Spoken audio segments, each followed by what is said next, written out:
بالکل کبھی جذباتی نہ ہو، کسی سیاسی نعرے سے جذباتی نہ ہو، کسی سیاسی تقریر سے کبھی جلدی متاثر نہ ہو. ہم بہت جلد متاثر ہو جاتے ہیں. کسی نے ایک دھواں دار یوں ٹھش ٹھش اچھی باتیں کر لیں، یار اس جیسا نیک آدمی دنیا میں ہے ہی نہیں. کسی نے کوئی دو تھوڑی سی غلطی ہو گئی اس سے، تو اس سے برا دنیا میں کوئی ہے ہی نہیں. بھائی اتنی جلدی آپ نہ کسی کے اچھا ہونے کا فیصلہ کرو نہ کسی کے برا ہونے کا.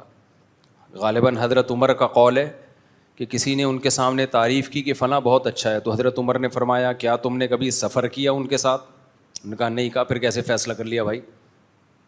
سفر میں ہوتا کیا ہے، ٹینشنیں آتی ہیں.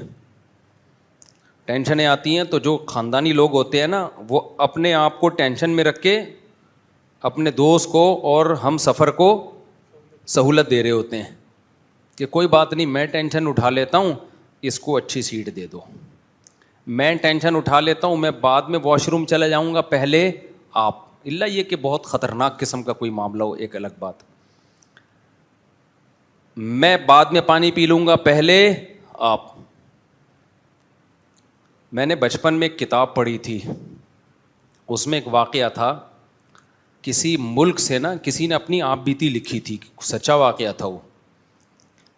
کوئی فوجی کسی جنگ میں قید ہو گئے تھے تو بھاگ کے آئے تھے، یہ ان کا واقعہ. اس نے اپنے ریٹائرمنٹ کے بعد یہ واقعہ لکھا کہ ہم کسی، میں ملک کا نام نہیں لوں گا تاکہ لوگ زیادہ اس میں نہ جائیں. انہوں نے کہا ہوا یہ تھا کہ ہم کچھ لوگ جیل میں تھے، کئی سالوں سے قید تھے، تو ہم نے جیل میں سرنگ بنانا شروع کی. سرنگ بنا کے نا، سرنگوں سے لوگ نکل آتے ہیں نا بعض دفعہ، جیل میں لمبی سرنگ کھودتے ہیں اور پھر جیل سے بھاگ جاتے ہیں. بہت مشکل کام تھا، سب ساتھیوں نے مل کے کیا. تو کہتے ہیں جب بھاگنے کا ٹائم آیا نا کہ پہلے کون نکلے گا یہاں سے، تو یہ بڑی آزمائش کا وقت تھا، کیونکہ اس میں خطرہ یہ تھا کہ 2-3 جب بھاگیں گے تو باقیوں کا کے بارے میں تھوڑا سیکیور ہو جاتا ہے. پہلے یہ کیمرے ویمرے کا اتنا رواج نہیں تھا. تو کہہ رہے ہیں ہمارے جیل کے جو قیدی ساتھی تھے نا، سب فوجی تھے. وہ کہہ رہے ہیں ان کا خاندانی ہونا، اس سے آپ اندازہ لگاؤ. اس قیدی نے خود لکھا جو چھوٹ کے آیا تھا کہ وہ سب ایک دوسرے کو ترجیح دے رہے تھے. خدا کی قسم جیل میں 2 دن گزارنا بھی عذاب کا کام ہے، جس پہ گزرتی ہے وہی جانتا ہے. بہت مشکل ہوتا ہے ایسے موقع پہ انسان کے پہلے آپ چلے جاؤ. بہت دل گردے کا کام ہے یہ کہ اپنے دوستوں کو ترجیح دو کہ کوئی بات نہیں. تو کہہ رہے ہیں ہمارے سب دوستوں نے کیا ایکا کیا، پہلے آپ جاؤ، پہلے آپ جاؤ. تو کہہ رہے پھر اصرار کیا تو ہم 3 پرانے تھے، تو پھر 3 آدمی نکل کے باہر آئے. پھر وہ 3 ہی کامیاب ہوئے، باقیوں کا پتہ چل گیا تھا، پھر وہ نہیں جا سکے. انہوں نے کہا جب ہم جیل سے باہر آئے ہیں نا، تو ہماری خوشی کا یہ عالم تھا، چھوٹ گئے نا، کہ ایسے ہم خوشی میں پاگل ہو گئے تھے کہ کپڑے اتار کے ایک دوسرے پہ پیشاب کر رہے تھے ہم. یعنی ہے تو یہ عجیب سی بات، لیکن ایسے باولے ہو گئے تھے ہم خوشی میں. یعنی خوشی کا یہ عالم تھا کہ ہم ایسے اٹھا کے نا پیشاب مار رہے ہیں، دھارے مار رہے ہیں. اس نے اپنی آپ بیتی لکھی. میں نے بہت پہلے یہ واقعہ پڑھا تھا، 6 یا 7 کلاس میں ہوں گا، لیکن اس واقعے کا نا یہ پہلو مجھے یاد رہ گیا. پیشاب والا نہیں، اصل پہلو کیا کہ یار یہ بڑے دل گردے کا کام ہے. اس مصیبت میں انسان کہے نہیں میں پہلے نہیں بھائی. ایسے موقع پہ انسان کا پتہ چلتا ہے کہ وہ انسان کا بچہ ہے یا نہیں ہے. بھائی وہ بھی تمہاری جیسے مٹی کے بنے ہوئے ہیں، تم کیوں پہلے، تم کس خوشی میں؟ یا تو قرآن اندازی کرو، قرآن اندازی کرو بھائی.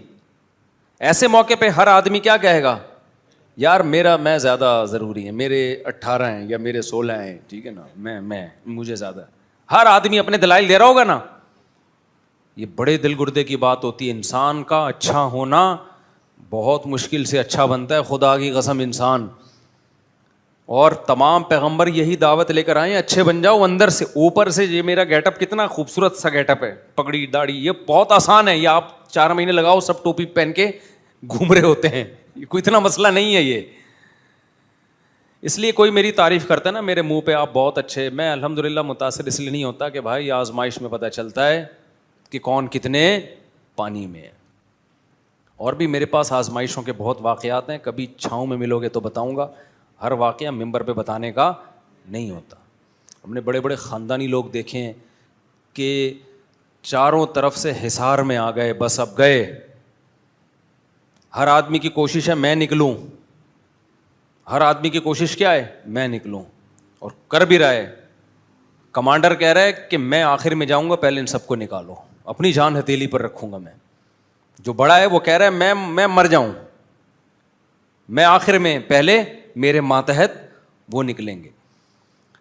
تو خاندانی ہونا, تبھی یہ شعر یاد کر لو, آئینہ بنتا ہے رگڑے لاکھ جب کھاتا ہے دل, کچھ نہ پوچھو دل بڑی مشکل سے بن پاتا ہے دل. دل کو دل بنانا دنیا کا سب سے مشکل کام. جب چیزوں کو رگڑتے ہیں تو وہ صاف ہوتی ہے نا, زنگ اترتا ہے. آپ تلوار کو زمین پہ رگڑو, صاف ہوگی, زنگ اترے گا, چمک پیدا ہوگی. ایسا ہی شاعر کہتا ہے دل میں زنگ ہے, دنیا مردار کی محبت, ہوس, لالچ, میں بس ہر آدمی چاہتا ہے میں سپیریئر بن جاؤں.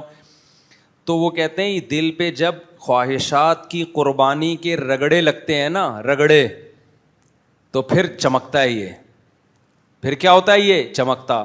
اور انسان اپنے آپ پر دوسرے کو ترجیح دے, یہ اس وقت تک ممکن ہی نہیں ہے جب تک دنیا کو مسافر خانہ نہ سمجھے, اور جب تک اس کا اللہ پہ اعتماد اور ریلیشن مضبوط نہ ہو. اس کو پتا ہو کہ بچانے والا بھی اللہ اور مصیبت دینے والا بھی اللہ.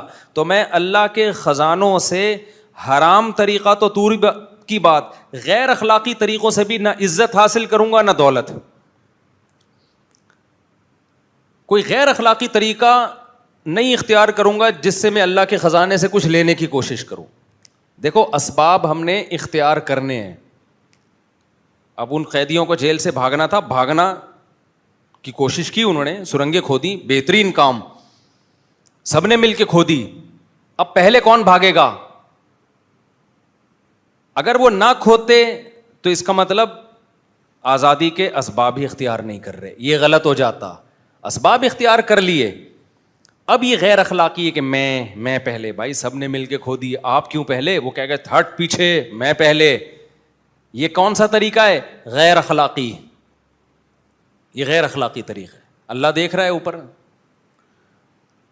تو غیر اخلاقی طریقہ اختیار نہ کرو, عزت حاصل کرنے کا بھی اور پیسہ حاصل کرنے کا بھی اللہ پہ چھوڑ دو. اور آپ کو پتا ہے اللہ غیب سے اسباب پیدا کرتا ہے.